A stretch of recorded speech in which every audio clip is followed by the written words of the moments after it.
Good morning, my students. First of all, I would like to thank you for you all have gone through chapter 1 of the materials in Selwira, and successfully you have done the tasks. You answer all questions I have provided at the end of the readings. Thank you. I would like just to reaffirm that parents do have roles to play to help their children to be able to join the test with confidence, and if it is possible, with sufficient knowledge, because of the offering help from the parents.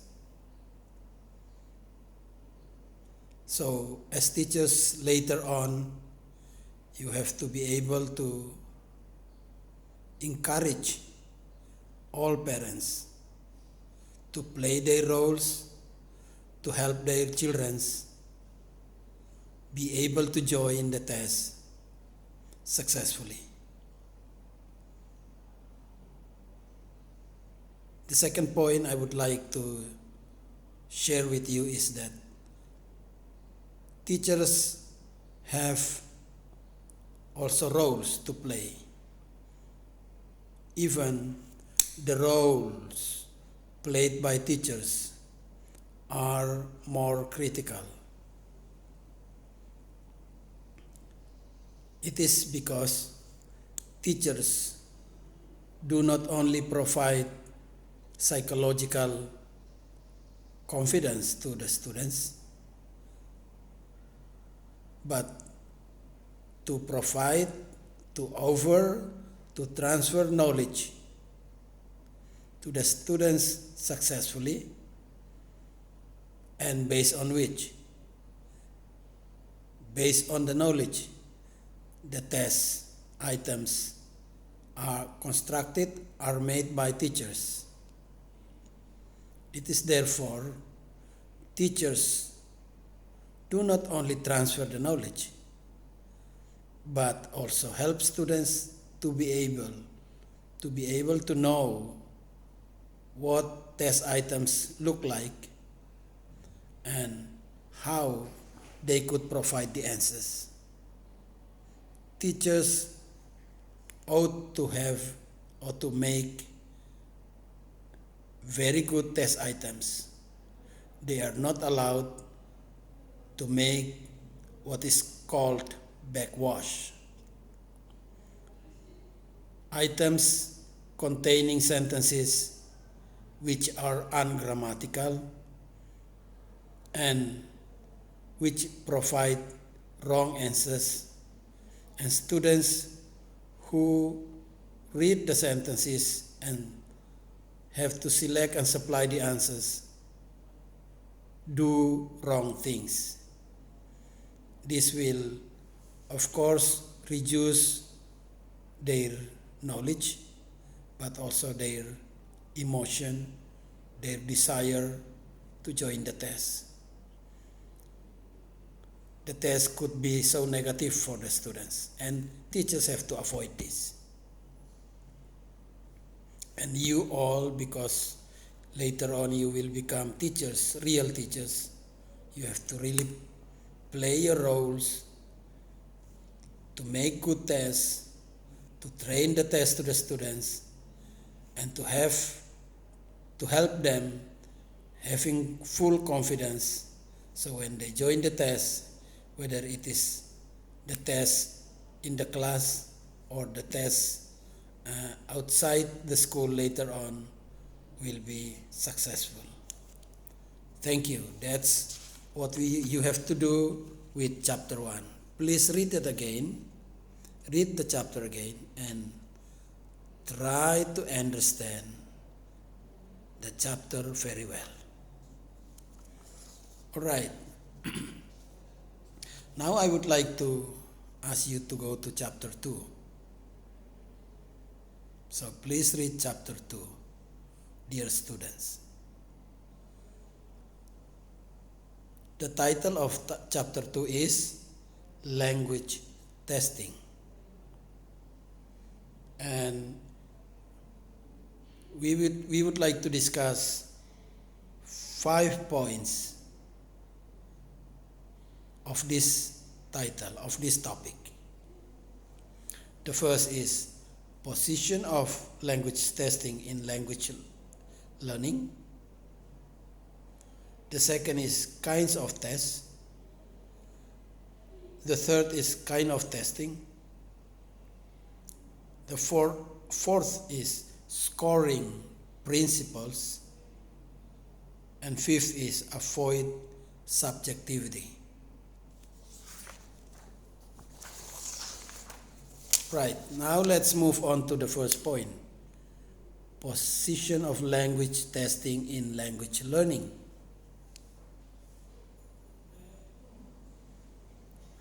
Can you imagine the position of language testing in the whole setting of language learning? I believe you can. Please go back to your high school days. Every day you went to schools, and then you have classes. You had classes with your teachers. And then possibly your teachers gave you weekly tests, monthly tests, semestral tests. So, based on your experience, you know the test is given after some learning materials are learned together in the class. So now, possibly you know the position of the test in the whole setting of language learning. There are 4 steps of the whole setting of language learning. The first is language learning design or language learning planning. As teachers, you have to plan what to teach and how to teach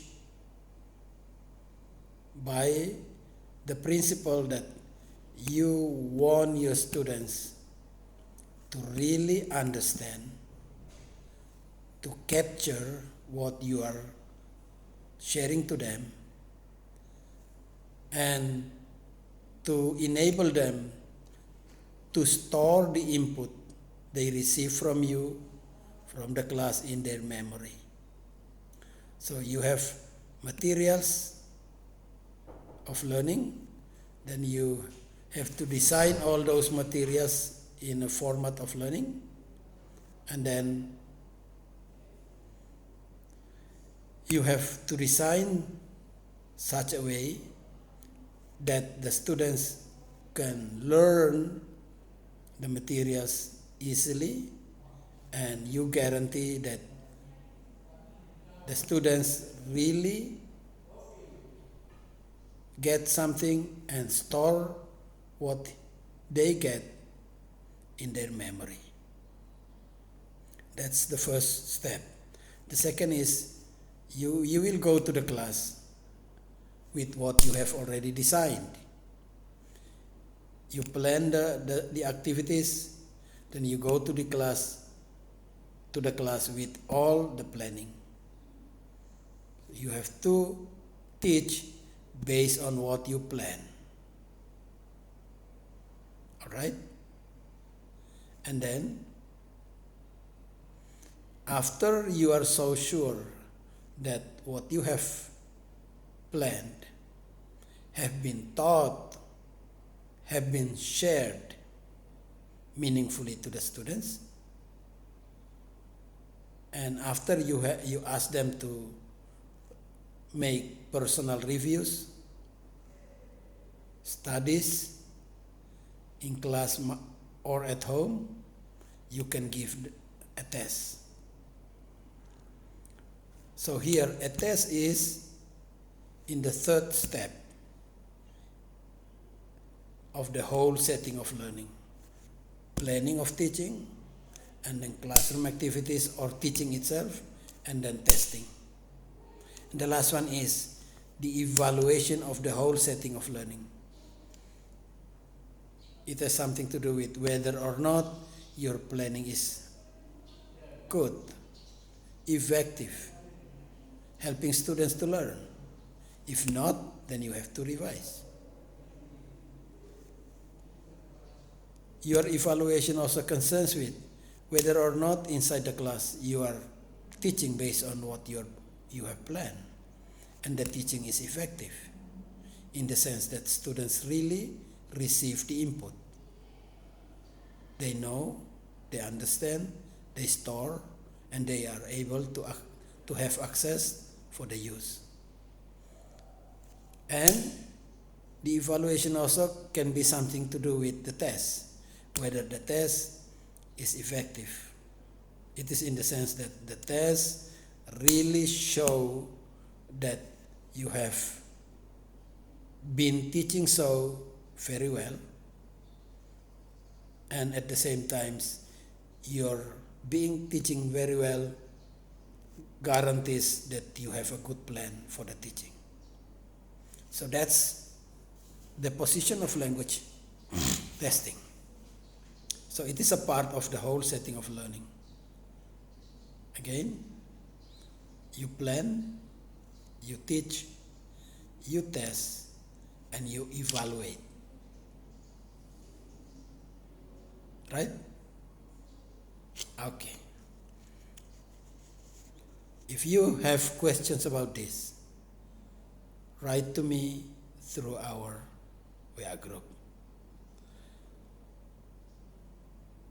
The next, I would like to share with you about kinds of tests. You will find all these things in the Selwira materials. Okay?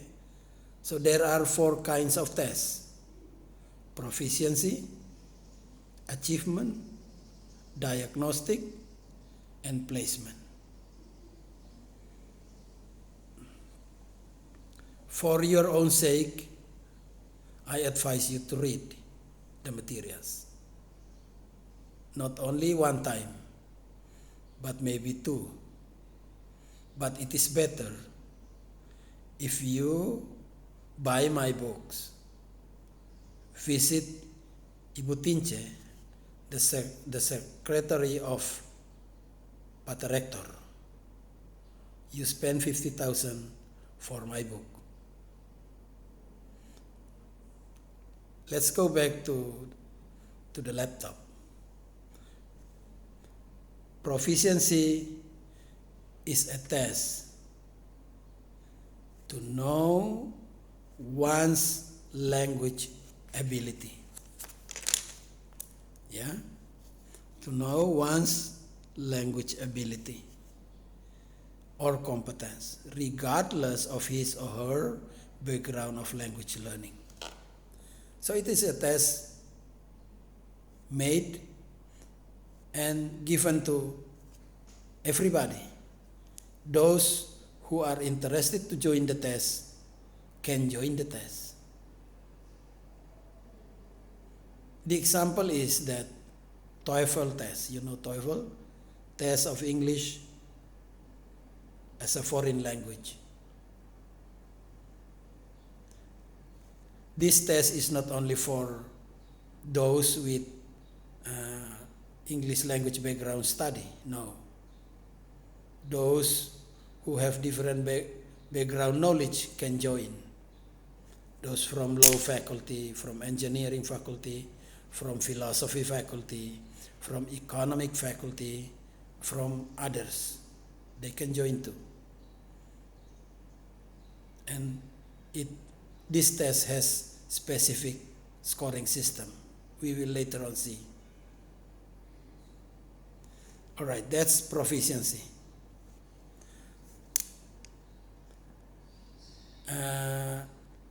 Of the proficiency, evidences show that even students, test takers, those join the test with English language background fail,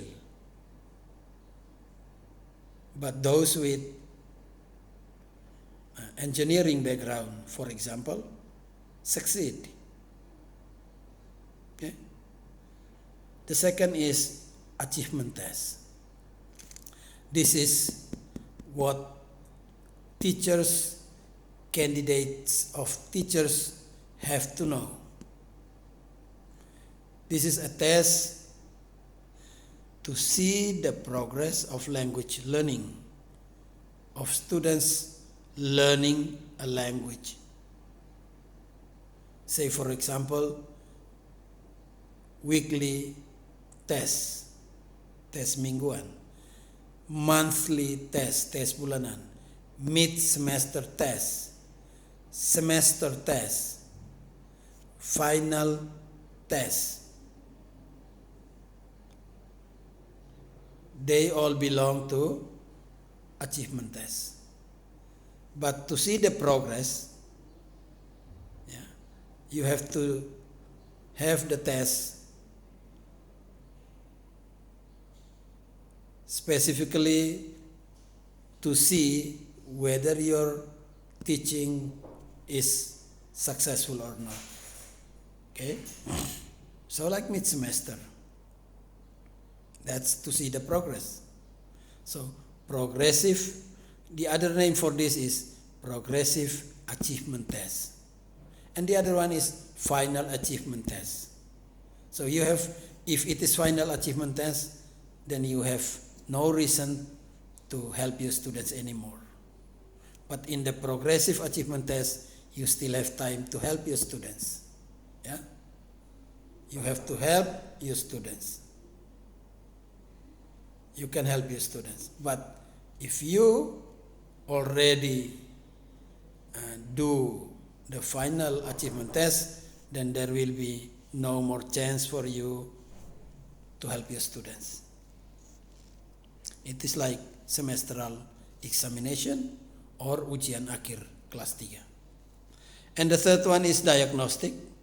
It is a test to see which parts of materials you design have been mastered and which others have not been mastered. The consequence is that you can do a reteaching, which is commonly called remedial teaching, specifically on the part of the materials students have not yet mastered. And the last one is placement test. Okay? Placement test is a test to place students in proper, let's say, study or science or what. So you have to have tests to place students in, let's say, IPA, in IPS, or language, or economy, and so on. So that's the 4 kind of tests. Then you can go on later on by self-reading on kinds of testing and then score principles. And we would like to have a discussion on these points in the next meeting. Again, after reading all this chapter 2, answer the questions already provided at the end of the chapter. Write or computerize the answers neatly and submit to Sister Julie, and Sister Julie will make it in a what? Only in a file, and that file would be forwarded to me through our React group. Thank you very much for your attention. Keep healthy, stay safe. Thank you.